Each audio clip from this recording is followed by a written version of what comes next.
Seguimos en la olla, Sazón Pública, y nos habíamos quedado con unas interrogantes y un desafío para que nos abra este segundo segmento del programa a Eliana. Eliana, ¿por dónde? A ver, por supuesto que se puede, está sucediendo. Creo que las muestras más evidentes son todo esto que ya está un poquito pasadito del 2011, que son todas estas manifestaciones que han habido en la web, indignados, Occupy Wall Street, todas estas manifestaciones grandes, la primavera árabe, que han logrado incluso derrocar presidentes. Es decir, una plataforma que no está pensada para hacer política, no está pensada para tener o albergar algunos espacios de resistencias, efectivamente está siendo utilizada para esto, ¿no? Perdón, hay una cosita. Alguna gente diría, sí, pero justamente como las redes han generado movimientos altamente efímeros, sí, con poca sostenibilidad en el tiempo. Sí, ¿y por qué le vas a pedir? La respuesta que dicen los académicos, con la que estoy de acuerdo, es ¿por qué le vas a pedir a un espacio que resuelva todos los problemas del mundo? Es como que estamos esperando que porque se dio ahí, entonces ahí resuelve todo lo que venimos arrastrando como seres humanos. Y no creo que sea justo. Ha logrado generar, creo que ahí es la función de las redes, logran generar un estado de conciencia diferente. Y creo que eso sí funciona. Bueno, el reto, me quedaba un poquito con lo que Daniel comentaba, dice Daniel, he contactado a algunas personas del ámbito literario. Además, he podido acceder a algunos productos literarios. Incluso he podido crear y poner mi creación ahí. Creo que el reto es utilizar las redes como la plataforma de creación.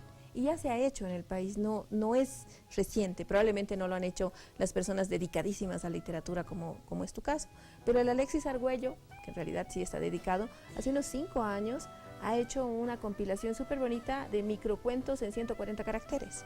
Entonces ha convocado a todo el mundo, o sea, no era solo los literatos, sino al que quiera, haga su microcuento en 140 caracteres. Y entonces la creación se vuelve un espacio, se vuelve para todos. O sea, si yo quisiera hacerlo, lo hago. Obviamente después sí han intentado filtrar un poquito, digamos, los mejores. Entonces se vuelve, ahí es el momento, creo, potente, porque se democratiza el uso. Y ya no tienes reglas, que haber un filtro, ¿no? No siempre entonces, es todo abierto y democrático. Hay comunidades y esas comunidades tienen sus códigos y esos códigos hay que saber manejarlos porque si no terminas raleado. Las personas que nos están viendo, por ejemplo, no son necesariamente partes y tan abiertas de ciertos movimientos, ¿no? Eso es importante porque te lleva a conocer la condición humana, al ser humano. No es lo mismo que en la literatura. La producción literaria sin redes sociales no la puede hacer cualquiera. Es lo mismo, la esfera solamente pública, que es el tema es como de la humanidad. Los seres humanos pública hacen un poquito algunos espacios. La esfera pública también tiene sus filtros, ¿no? No todos podemos participar. De hecho, las mujeres en general no participamos. Y ese no es me el incluyo del yo mundo personalmente. Real y virtual. Volvamos a la vía de la literatura que nos planteaba Daniel. Ha producido más, ha contactado más, se ha vinculado más. Mi pregunta es, ¿ese código de producción ha utilizado una herramienta digital o ha transformado también lenguajes? Hay experiencias que transforman lenguajes, la técnica empieza a readecuar, pero ¿tú sientes que ha mejorado el nivel de democratización en la producción, pero también en la llegada a la gente? ¿Qué ocurre? Bueno, yo creo que, tomando en cuenta el ejemplo de lo que hizo en Twitter Alexis Argüello, ¿no? Me mostró, yo lo revisé y dije, hermano, necesitan un editor urgentemente porque obviamente todos tienen una linda historia que contar, que compartir, algo triste que les ha sucedido cuando les han colgado el teléfono sus parejas y quieren desfogarse en las letras, ¿no? El detalle es este, ¿no? Manuel Vargas, con el que he terminado una entrevista por chat de Facebook, porque estoy organizando también un libro de entrevistas que se va a titular Enfrentamientos y es por Facebook, ¿no? Manuel Vargas me dice, o sea, yo le digo, ¿qué es la inspiración? La inspiración es pues esa cosa que te impulsa a escribir, pero que después desaparece cuando empiezas a corregir. O sea, hay una especie de tamiz. Las redes sociales te pueden permitir la democratización de expresar y escribir cajón con G, pero la cuestión es de ahí a hacerlo ya socializable y digno de publicación hay mucho trabajo. O sea, podemos hablar de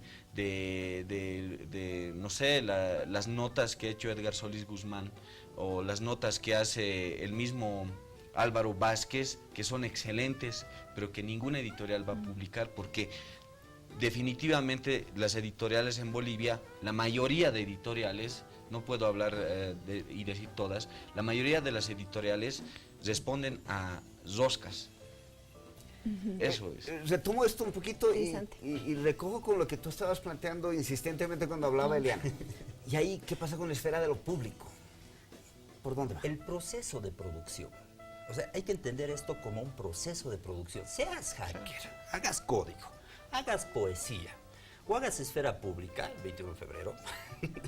Hermano querido, hay un proceso de producción y unas normas, y hay unos actores, y hay unas comunidades, y hay unas reglas y hay unos códigos.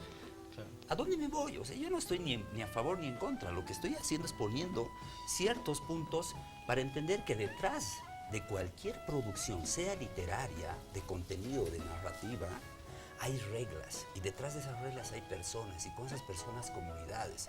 Y se decide. Y no podemos caer Sí. de románticos Claro. en ese escenario, porque muchas veces agarras y vas oyendo a muchas personas que dicen, oh, las redes sociales están construyendo democracia o movimientos sociales o varios elementos como una narrativa o un movimiento literario. ¡Ey! Eso se queda en el discurso. Exacto, las O reglas. sea, de vida para en socializar sociedad. es otra voz. Claro, el ¿Cómo lo problema, ves, Eli? yo creo que ahí, si el objetivo es que te publique una de esas editoriales, ese es un tipo de producción.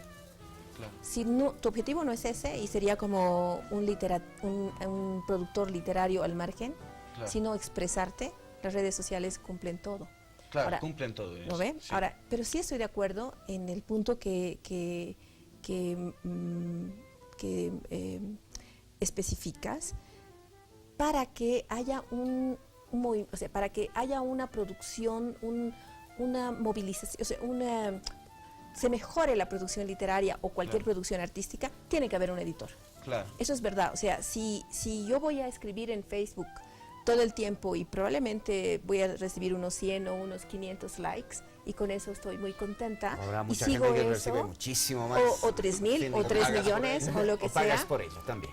Entonces, lo que pasa es que ahí por ahí un poco el editor es el público, Sí. ¿ya? Sí. Pero no estaría de más un buen editor Claro. que te obligue a mejorar tu producción. Y ahí yo creo que lo tradicional, el editor tradicional, que es el que te lee, te dice, esta coma no, lo puedes expresar de esta mejor manera, esta palabra no, ahí sí funciona. Pero depende un poco. ¿Será que la gente que escribe, que hay mucha gente que escribe cosas hermosas en Facebook, en Twitter, sobre todo en Facebook, quiere que le publiquen?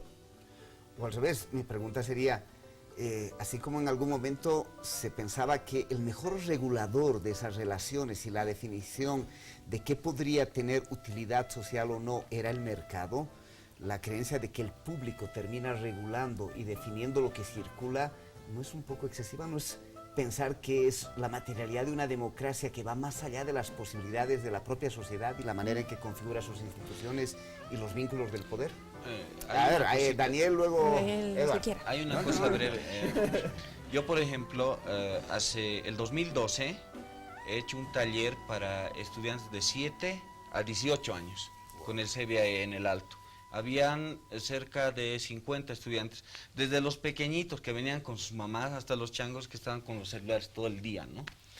Y sacamos un libro que es Historias Pequeñas del CBAE. Ha sido un trabajo muy lindo, no es por promocionar el CBAE, ¿no? Pero el detalle es que ha sido un trabajo tan lindo porque me he dado cuenta que había gente que no solamente va a ir a trabajar no sé, en las empresas del Samuel. No va a haber gente solamente así en el Alto. Hay gente que tiene mucho potencial.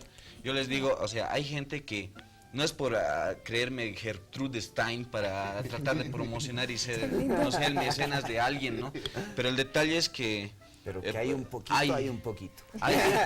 Yo te digo, el lenguaje que se crea en el Alto es un lenguaje, por un lado, lleno de dolor o analfabeto emocional, pero que ese lenguaje es tan fuerte que cuando tú lo lees, por ejemplo, hay varios escritores así de 16 años como Israel Zapata, que cuando lo he leído me ha impresionado al extremo de decir, yo a esta edad seguía pensando en los Power Rangers. ¿no? Y él está, y la cuestión es, ¿quién le va a dar la cabida? Si las editoriales son roscas, que solo los amigos del editor o los amigos del director de la editorial pueden publicar, y a veces publican cosas vergonzosas, ¿por qué no esta gente? Entonces las redes sociales podrían ser un puente débil, obviamente, vamos a aceptar, es muy débil ese puente, pero por lo menos hay gente que podría seguirte, ¿no? Y esa gente podría recomendarte, incluso podría ser así, ¿no? Eduardo, ¿qué querías Interesante. decir? Me estaba yendo por la autorregulación para echarle un speech sobre la producción, pero con lo que acaba de decir Daniel, prefiero irme por el otro lado, que es el proceso creativo y el autoaprendizaje, Mario. O sea, yo por lo que he estado viendo y hemos estado trabajando con jóvenes recientemente y niños también, si hay algo realmente que valorar en las tecnologías, en este caso Internet y las móviles sobre todo, es que más allá de la escuela y la familia que han quedado desenfocadas, el proceso de autoaprendizaje que cada persona defina ante el uso de estas herramientas, pues no es el fin no es que domines la herramienta, es acceder a información y esa información que haga una cierta interfaz o te cambie el cerebro, el chip. Entonces, el valor del autoaprendizaje, es decir, cómo tú alineas tus objetivos personales, cualquiera que sea, si eres teatrero, si eres chef, si eres filósofo, lo que sea, vas utilizando estas herramientas para generar procesos de autoformación. Y ahí sí hay un valor fantástico, ¿no es cierto? Pero, nuevamente, no está dentro del canon. Claro, no es parte de las metodologías. O sea, mientras vemos los medios tecnológicos y los estudios sobre estos campos que están tirando para otro lado, no estamos viendo lo que está pasando en el cotidiano y con la relación de las expectativas personales, mi punto de vista como ser humano ante el mundo que hoy es global, transnacional, insisto, y eso se puede fortalecer desde una lógica del autoaprendizaje. Me iba por la regulación, que era otra cosa, pero me salto a este lado porque creo que es más atractivo. Pues, otra vez, no sé si es casualidad o qué, te voy a plantear, Eliana, que nos retomes en el tercer bloque de la olla porque empieza a calentarse la olla. Parecería que hay dos vínculos fuertes, dos escenarios que parecen distantes, pero que se conectan finalmente. Vida cotidiana, ¿qué sucede en la cotidianidad de las personas? ¿Qué está sucediendo con la utilización de tecnología digital, redes sociales digitales, lo que se le quiera denominar? Pero eso se vincula con un escenario macro, global, intereses económicos, políticos, etcétera, etcétera, y sistemas de regulación. Ahí hay una distancia que a veces se aproxima y a veces se distancia, encuentra contradicciones. ¿Dónde ves las proximidades, las contradicciones? ¿Qué está sucediendo en la vida cotidiana, crees, de las personas en este escenario, en el mundo de la producción, pero también en ese mundo de la circulación, de la conectividad, del encuentro? Ya volvemos con la sesión pública. Está calentando la olla y eso está bien.